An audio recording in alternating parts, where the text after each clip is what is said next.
ಜೋಗಿಮಟ್ಟಿ ರಸ್ತೆಯಲ್ಲಿ ಅಶೋಕ್ ಲೇಲ್ಯಾಂಡ್ ವಾಹನ ಕಳ್ಳತನವಾಗಿದ್ದು ಸಿಸಿಟಿವಿಯಲ್ಲಿ ದೃಶ್ಯ ಸೆರೆಯಾಗಿದೆ. ಕಳೆದ 2 ದಿನಗಳ ಹಿಂದೆ ಘಟನೆ ನಡೆದಿದ್ದು ಸಿಸಿಟಿವಿ ಪರಿಶೀಲನೆ ವೇಳೆ ಪ್ರಕರಣ ಬೆಳಕಿಗೆ ಬಂದಿದೆ. ದೇವರಾಜ್ ಎಂಬುವರಿಗೆ ಸೇರಿದ ವಾಹನ ಇದಾಗಿತ್ತು. ತಡರಾತ್ರಿ 3:50 ವೇಳೆಗೆ ಕಳ್ಳತನ ನಡೆದಿದೆ.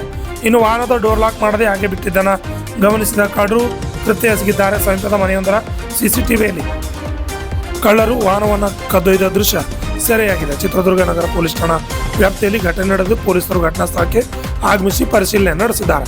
ಈ ಸಂಬಂಧ ಪ್ರಕರಣ ದಾಖಲಿಸಿಕೊಂಡು ಕಳ್ಳರ ಪತ್ತೆಗಾಗಿ ಬಲೆ ಬೀಸಿದ್ದಾರೆ. Harish TT, RJ32 Kannada news, Chitradurga.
ಮೂರೈತಕ್ಕೆ ಬಂದಾಗ ಸೆಕೆಂಡ್ ಇದ್ರೆ ಅಲ್ಲಿಗೆ ಮತ್ತೆ ಇದು ಮಾಡಿ ಮತ್ತೆ ನಾನು 3:50 ಬರುತ್ತೆ ಕಟ್ರಿ. ಈಗ 30 ಯಾಕೆ ನೀವು ಆಫ್ ಮಾಡಿದ್ರದು ಏನಾಗ್ತದೆ?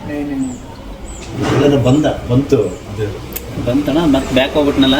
ಬ್ಯಾಕ್ ಹೋಗ್ಬಾರ್ದಾಯ್ತು. ಬರಲಿ, ಕಂಟಿನ್ಯೂ ವಿಡಿಯೋ ಇರಲಿ, ಬ್ಯಾಕ್ ಹೋಗ್ಲೇಬೇಡ.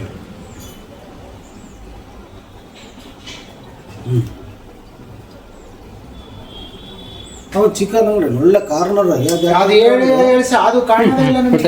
ಸೈಕಲ್ ಅದಲ್ಲ ಅದೇ ಮತ್ತೆ ರಿಟರ್ನ್ ಬರ್ತಾನೆ, ಅಲ್ಲಿಂದ ರಿಟರ್ನ್ ಬರ್ತಾನೆ.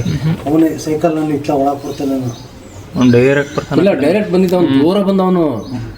ಅದ ಹಂಗಲ್ಲ ಬಂದಿದ್ದವನು, ಸ್ಟೇಡಿಯಂ ರೋಡ್ ಕಡೆಯಿಂದಾನೆ ಫಾಸ್ಟ್ ಬಂದು ಕಟ್ ಹೊಡ್ದ. ನೋಡ್ಕೊಂತ ಹೋಗ ಬಂದಿದ್ದಾನೆ. ಕರೆಕ್ಟ್ ಅಪ್ಪು ನೋಡ್ರಿ.